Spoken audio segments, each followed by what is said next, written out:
Rainbow Crow, retold by Nancy Van Lam, illustrated by Beatriz Vidal.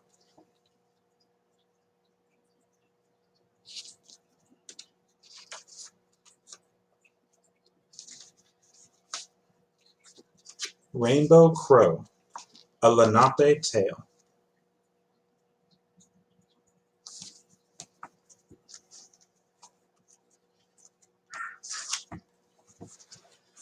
Long ago, before the two-legged walked the earth, the weather was always warm and the animals were always happy.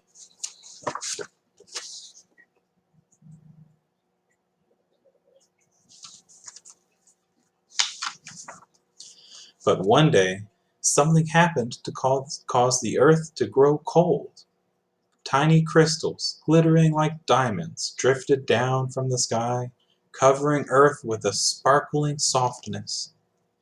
The animals, seeing snow for the first time, were not afraid.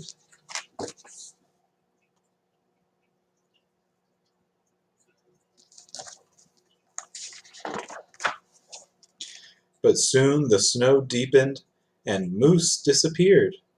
The tip of his tail was all the animals could see, and they began to worry. Then Rabbit disappeared. The tips of his ears were all the animals could see, and they worried more.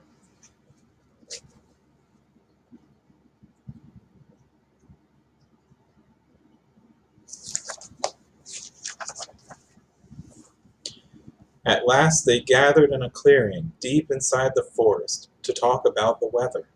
What was needed, they decided, was a messenger to travel at once to the great sky spirit and ask him to stop the snow. But who would be willing to leave Earth to visit the distant place where the sky spirit dwelled?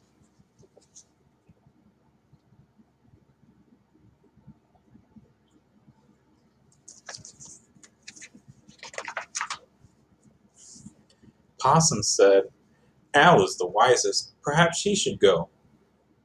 "But no," the animals whispered. "He might get lost in the light of day, so Owl should not go." Then Beaver said, "Perhaps Raccoon should go." But no, the animals argued. He might follow his tail instead of his nose, so Raccoon should not go. Then Skunk said, "Perhaps Coyote should go." But no, the animals shouted. "Coyote is clever and loves to play tricks. He might chase the clouds or swallow the wind, so Coyote should not go."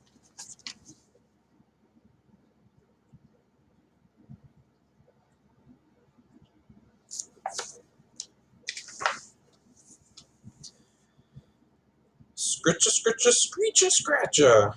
Yippa, yappa, yow, hi, how. The noisy animals screeched and howled because they could not decide who should visit the great sky spirit to ask him to stop the snow. And the snow grew deeper and deeper and deeper, and the animals climbed on top of the tall animals so they would not disappear. Suddenly, down from the top of the tallest tree flew Rainbow Crow, the most beautiful bird on earth, who called out to all of the animals below in the sweetest voice of all, and he sang, "I will go, I will stop the snow." And the animals, happy at last to have a crow as their messenger, chanted a song of praise.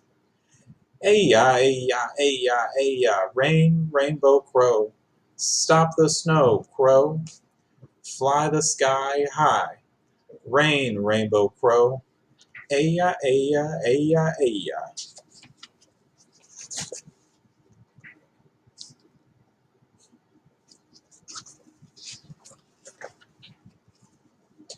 Then, high up into the sky flew Rainbow Crow, far above the snow and the winds of the earth, way beyond the moon, the stars, and the clouds. For 3 days Crow flew until he came upon the great sky spirit, who was too busy to notice. So Rainbow Crow began to sing, "O great spirit in the sky, You rule the earth from way up high. You make the creatures large and small. You are the ruler of us all. You make these trees and flowers grow. You cause the wind and clouds to blow. You make the rain, you make the snow. You make the cold on earth below. O great spirit in the sky, for you I sing this lullaby.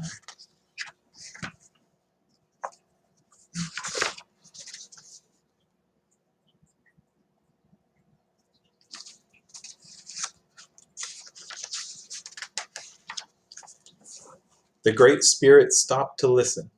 Never before had he heard such a sweet voice sing such a beautiful song, and he told Crow to choose a gift. Now, Crow knew that far below on earth, the snow was getting so deep that soon all the animals would disappear. So he asked the Great Spirit to stop the snow. The Great Spirit replied, "No, Crow, I cannot stop the snow, for snow has a spirit of its own. When Snow Spirit leaves the clouds to visit with his friend Wind Spirit, the snow will stop, but earth will still be cold." So Crow asked the Great Spirit to stop the cold. The Great Spirit replied, "No, Crow, I cannot stop the cold. All I can do is give you the gift of fire. Fire will keep you warm and will melt the snow so that your friends will be content until warm weather returns." The Great Spirit picked up a stick and put a bit of fire on the end of it and handed it to Crow. "I will give you this gift but once. Hurry, fly back to earth before the fire disappears." Off flew Crow.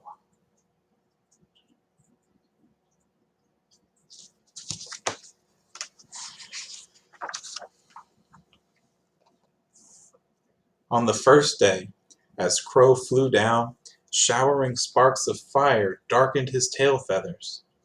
On the second day Crow flew down, the fire burned brighter, and the stick grew shorter, and all of Crow's feathers were covered with soot.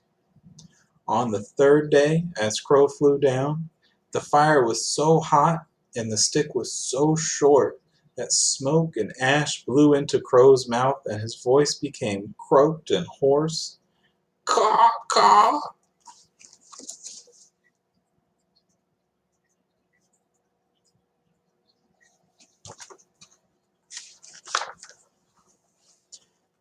And when at last Crow returned to the clearing in the forest, all the animals had disappeared. Only the tops of the tallest trees could be seen, their branches sprouting through the deep snow. So Crow flew down close to the pale, pale ground, around and around, until the fire melted the snow and his friends were safe.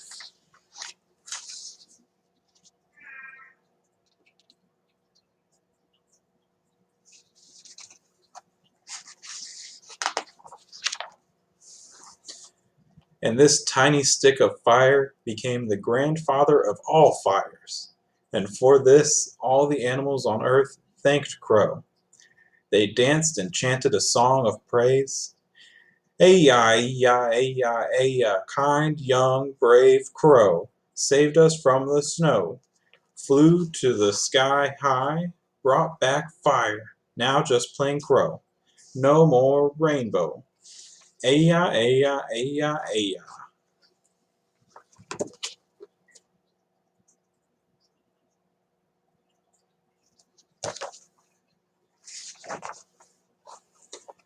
At last, Crow, all alone, flew off to a distant tree, where he wept. He was no longer beautiful. He could no longer sing a sweet song. His rainbow feathers were gone forever. When Snow Spirit emptied the clouds and joined the Wind Spirit, the snow stopped, but Crow still wept.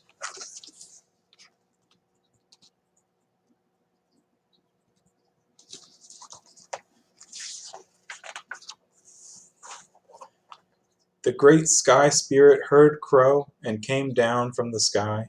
And when he saw Crow, he said, "Soon the two-legged will appear on earth. He will take the fire and be master of all but you. For being so brave and unselfish, I give you the gift of freedom. The two-legged will never hunt you, for your meat tastes like fire and smoke. The two-legged will never capture you, for your beautiful voice is now crackly and hoarse.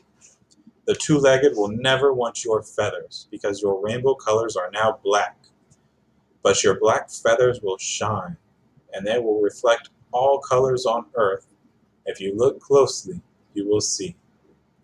Then Crow looked, and he saw hundreds of tiny rainbows shining in his black feathers, and he was content.